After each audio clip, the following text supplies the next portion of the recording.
धरती लोक पर कृष्ण जन्माष्टमी की धूम मची हुई थी।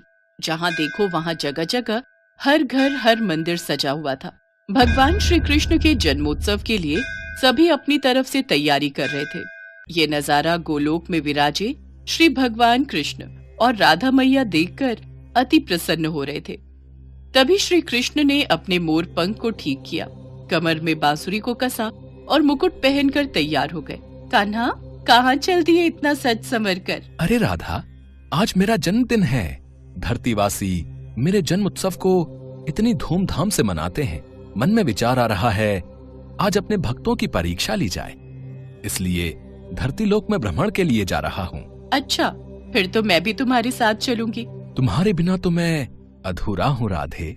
भला तुम्हारे बिना मैं कैसे जा सकता हूँ? चलो, अब तुम भी तैयार हो जाओ। कान्हा, तुम्हें ज्ञात है जन्माष्टमी पर भक्त तुम्हें छोटे बालक के रूप में पूजते हैं, इसलिए इस रूप में नहीं, हम छोटे बच्चों के रूप में जाएंगे।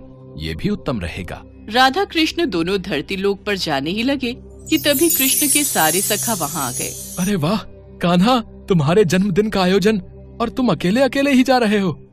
आज तो खीर पूड़ी पकवान मिलेंगे, हम भी तुम्हारे साथ चलेंगे। अब तो तुम सबको भी ले जाना ही पड़ेगा। ठीक है, चलो तुम सब भी मेरे जन्मोत्सव का आनंद लेने चलो। राधा कृष्ण और सभी सखा छोटे छोटे बच्चों के रूप में आ जाते हैं और धरती लोक में पहुंचते हैं। घूमते घूमते वे सब एक गांव में पहुंचते हैं। वहां पर सब जगह जन्माष्टमी की धूम थी। कन्हैया, मुझे तो बहुत जोरों की भूख लगी है, चलो न कहीं चलकर कुछ खाते हैं। हाँ, राधा बिल्कुल ठीक कह रही है। चलो ना कान्हा, सब मिलकर कहीं बढ़िया बढ़िया पकवान खाते हैं।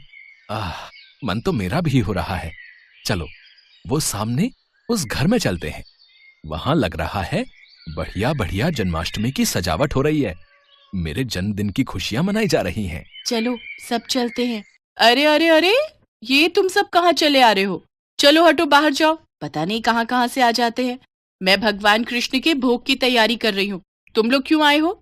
हमें बहुत जोरों की भूख लगी है, कुछ खाने को दे दो। वाह, यहाँ तो पूड़ी, हलवा, सब्जी, खीर, यहाँ तो बहुत कुछ है। अरे क्या बात है सुशीला, आरती का समय हो रहा है, अंदर आओ। बाहर क्यों खड़ी हो? हाँ हाँ, आ रही हूँ। दरवाजा बंद कर दूं? चलो बच्चों, यहाँ से जाओ। कान्हा, इन्होंने तो द्वार बंद कर लिया। अब हम क्या करें? हम सबको बहुत जोरों की भूख लग रही है। ये कैसी बात हुई? तुम्हारा ही जन्मदिन मना रहे हैं और तुम्हें ही कुछ खाने को नहीं दिया। अरे सुदामा, इन्हें थोड़ी पता है कि मैं वास्तव में कृष्ण हूँ। ये तो मुझे एक साधारण बालक समझ रहे हैं। कोई बात नहीं सुदामा, कोई तो होगा जो हमें इस रूप में भोजन देगा। चलो और कहीं देखते हैं। राधा कृष्ण और सभी बालक बालिकाएं कुछ और जगह पर भी गए, पर वहां भी आरती और पूजन चल रहा था। कहीं भी उन्हें खाने को कुछ नहीं मिला। वे चलते चलते थक गए। मानव शरीर धारण किया है तो इतनी भूख तो सहन करनी ही होगी। बस एक आखिरी द्वार और खटखटाते हैं। अगर यहाँ नहीं मिला तो हम वापस गोलोक चले जाएंगे। ठीक है कान्हा, चलो इस घर में ही चलते हैं। थोड़ी और खीर दे। तुझे जब पता था कि मंदिर में खीर का प्रसाद बट रहा है तो तू थोड़ा ज्यादा नहीं ला सकती थी? माँ जी, मंदिर में बहुत भीड़ थी, बड़ी मुश्किल से नंबर आया तो मैं बस ये थोड़ा बहुत ही प्रसाद ला पाई। अरे अम्मा, खा लो ना। वैसे भी खीर खाए कितना समय हो गया। मजदूरी करते करते हाथों में छाले पड़ गए हैं। हमारी तो ऐसी किस्मत ही नहीं कि हम रोजाना ऐसी खीर पकवान खा सके। हाँ हाँ बेटा, ये ले, तू और ले ले। थोड़ा प्रसाद बचा है, मैं खा लेती हूँ। माँ, हमें बहुत भूख लगी है, कुछ खाने को दे दो। ये लो, पहले ही थोड़ी बहुत खीर है, उसमें से भी ये बच्चे भी मांगने आ गए। कुछ नहीं है यहाँ, चलो जाओ यहाँ से। रुको माँ, मैं दरवाजा बंद करके आता हूँ। सुनिए, आज जन्माष्टमी का त्योहार है, भगवान कृष्ण का जन्मदिन। ये बच्चे उन्हीं के रूप में लगता है झांकी लेकर निकले हैं। हो सकता है इन्हें रास्ते में भूख लगाई हो। थोड़ी सी खीर है मेरे पास, इन्हें दे देती हूँ। ऐसे द्वार पर आए बच्चों को भूखा भेजना मुझे ठीक नहीं लग रहा। माँ ये लो, तुम मेरी खीर भी इसमें से ले लो, मुझे इतनी सारी नहीं खानी। माँ, मेरे में से भी ले लो। अगर तुम अपनी दे दोगी तो तुम क्या खाओगी? राधा, इन बच्चों में अपनी माँ के प्रति कितना प्रेम है, हमें इनके लिए कुछ करना चाहिए। हाँ कान्हा, देखो तो इन्होंने अपनी सारी खीर हमें परोस दी। कैसे पागल हो तुम तीनों। बताओ, अपने हिस्से की खीर इन बच्चों में बांट रहे हो। इतनी मुश्किल से तो ये थोड़ा प्रसाद मिला था। अब तुम दोनों बच्चे कान खोलकर सुन लो, मैं अपनी खीर में से एक भी निवाला नहीं दूंगी।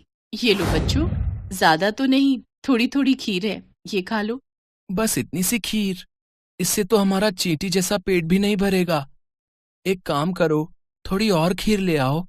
दादी, थोड़ी सी अपने में से दे दो ना। आज वैसे भी भगवान कृष्ण का जन्मदिन है, हमने भी तो नहीं खाई ना, हमने भी इनको दे दी। अब क्या करूं, तुम लोग इतना जोर दे रहे हो तो ये लो, थोड़ी सी मेरे में से भी दे दो। सावित्री, ये ले, थोड़ी मेरे से भी ले ले, फिर बोलेगी मैं अकेले अकेले खा गया। सावित्री के परिवार के लोगों की ऐसी सोच देखकर राधा कृष्ण मन ही मन बात करने लगे। कान्हा, यह तो बहुत थोड़ी खीर है, कुछ करो, इन सबको भी तो खीर खाने का मन है। अगर हम ये सारी खीर खा जाएंगे तो ये लोग क्या खाएंगे?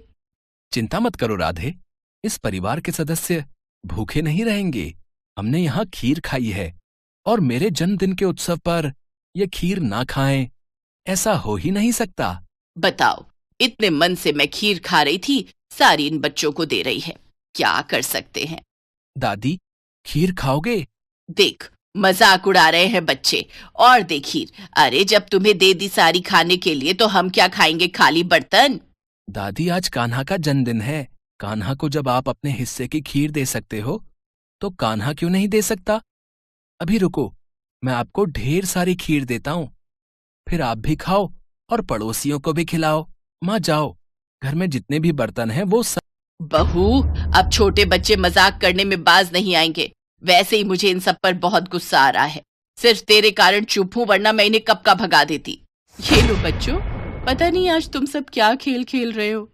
देखती जाओ माँ, आओ बच्चों, तुम भी देखो। फिर क्या था, सावित्री बर्तन रखती जाती और कृष्ण जी उसमें खीर भरते जाते। देखते ही देखते सारे बर्तन खीर से भर गए। ये चमत्कार देखकर सब लोग दंग रह गए। बहू, हमारे भाग धन्य हो गए, ये तो साक्षात कान्हा पधारे हैं। हाँ, माखन चोर नंद किशोर हमारे द्वार आए हैं, खीर से हमारे पात्र भर दिए। हे कृष्ण मुरारी, अपना रूप दिखाओ। हे राधा मैया, अपना रूप दिखाओ, हमें दर्शन दो। सबकी प्रार्थना सुनकर राधा कृष्ण अपने रूप में आते हैं। उनके साथ साथ सुदामा और सभी सखा भी अपने रूप में आ जाते हैं। इतना सुंदर दृश्य देखकर सावित्री और उसके परिवार में सबकी आंखों में आंसू आ जाते हैं।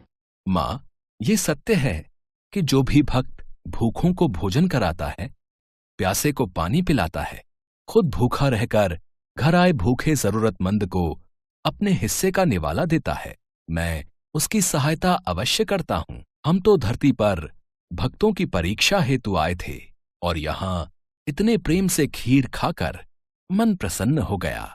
कान्हा, आज जन्माष्टमी का पावन अवसर है और इन सब ने हमारी बहुत सेवा की है, तो इन्हें उस सेवा का फल हमें जरूर प्रदान करना चाहिए। हाँ राधे, अवश्य, हम इन्हें इनकी सेवा का फल जरूर देंगे। और फिर जहाँ जहाँ राधा कृष्ण ने हाथों को आशीर्वाद स्वरूप घुमाया, उस जगह धन के भंडार भर गए। सावित्री की छोटी सी टूटी फूटी झोपड़ी महल में बदल गई। उनके जीवन में सारे सुख वैभव आ गए, गरीबी और दरिद्रता दूर हो गई। सावित्री के परिवार में खुशियां देकर राधा कृष्ण और सभी ग्वाल बालों के संग वापस गोलोक लौट गए। एक बार भगवान शंकर तपस्या से उठे तो माँ पार्वती उनके पास आई और बोली, स्वामी, आप सारा दिन पर्वत पर बैठे रहते हो और मैं सारा दिन घर का कामकाज करती हूँ, भूखी प्यासी बैठी रहती हूँ। आप कुछ नहीं कमाते हो, मैं क्या खाऊं, क्या बच्चों को खिलाऊं? आपने कभी इस ओर ध्यान भी दिया कि परिवार कैसे चलेगा? माँ पार्वती की बातें भगवान शंकर ध्यान से सुन रहे थे। आप मेरी एक बात मानोगे स्वामी? मैंने तुम्हारे साथ फेरे लेते हुए 7 वचन निभाने का वादा किया था। तुम कहो तो मैं तुम्हारी बात अवश्य मानूंगा। तो फिर ठीक है, एक काम करो, आप वृंदावन चले जाओ। एक आपका अपना नंदी बैल तो है ही, और एक बैल आपका वहाँ कन्हैया से मांग लेना। कन्हैया के खेत हैं, आप वहाँ पर खेती करना और जो फसल उगे उसे ले आना, कुछ तो काम चलेगा। लेकिन एक बात का ध्यान रहे स्वामी, आप वहाँ जाकर कन्हैया से कहना कि आप खेती ऊपर की लोगे और नीचे का हिस्सा कन्हैया को देना। ठीक है देवी पार्वती, मैं अभी नंदी बैल पर बैठकर वृंदावन जाता हूँ। इसके पश्चात भगवान शंकर अपने बैल नंदी पर बैठ गए और कन्हैया जी के पास जाने लगे।